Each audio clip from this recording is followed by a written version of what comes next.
자, 페노션 체크해 보도록 하겠습니다. 페노션 오늘 미친 듯이 달리고 있습니다. 상승폭이 기존 하향 흐름에 비하면 좀 안타깝다라고 볼 수도 있겠지만 어쨌든 10% 상승을 이어가고 있는 모습이고요.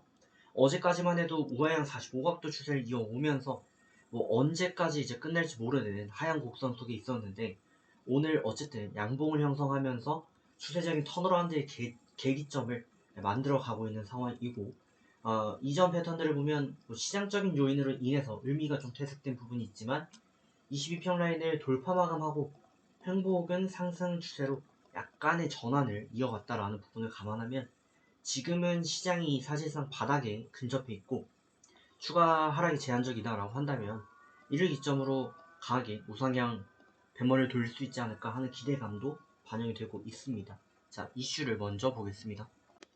자, 종목명 펜오션 되겠습니다. 자, 펜오션 같은 경우는 저희가 며칠 전에도 한번 살펴본 바가 있었던 종목이기도 한데 일단 펜오션 같은 경우는 시가총액 2조 정도를 기록 중인 기업이고요.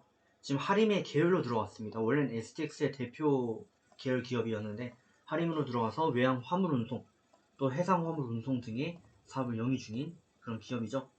오늘 같은 경우 이제 9% 급등을 하고 있는데 공매도 수량이 굉장히 많이 줄었다. 그래서 대차 잔고가 76만 주 규모 급감했다라는 내용이 나온 바가 있었습니다.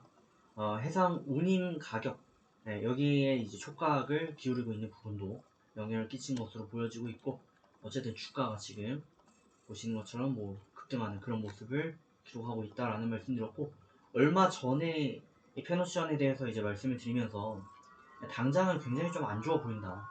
당장은 안 좋아 보이지만 결과론적으로 이 페노션은 호재를 받을 수밖에 없는 부분도 있는 게 결국 경제 사이클을 너무 많이 영향을 받습니다.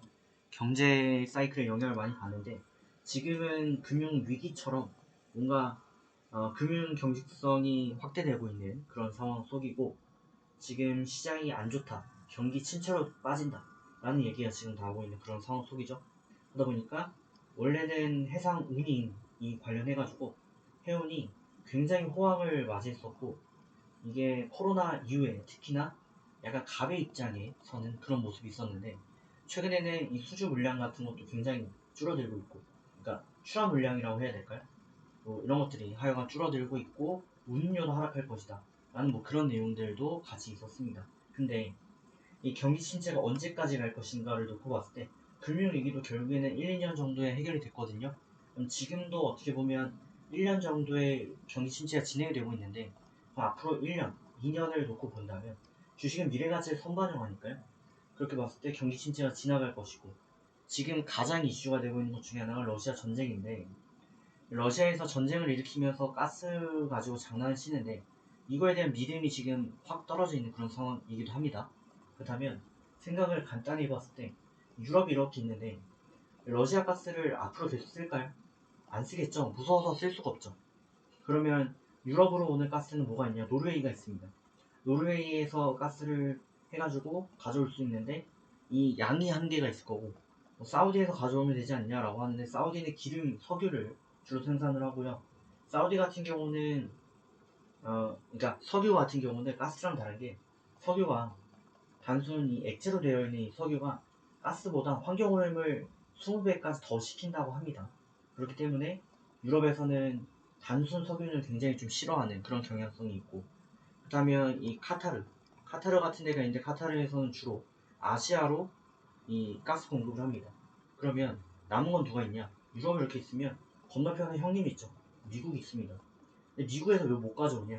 이 시설들이 확충이 안 돼서 그런 거죠. 대표적으로 배도 부족하고요. LNG선도 부족하고 해상 화물 운송할 장비들도 부족합니다.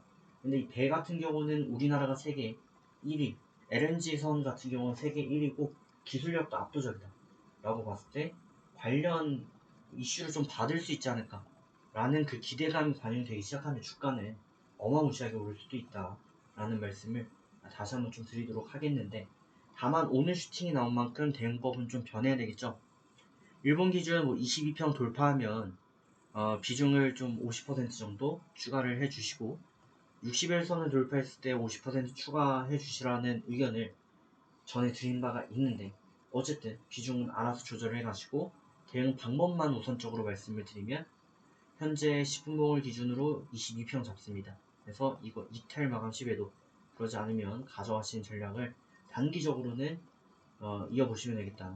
10분봉을 기준으로 그 말씀 드리도록 하겠습니다. 좋은 결과 만들어 가시고 조만간 다시 한번 또 말씀 올리도록 하겠습니다.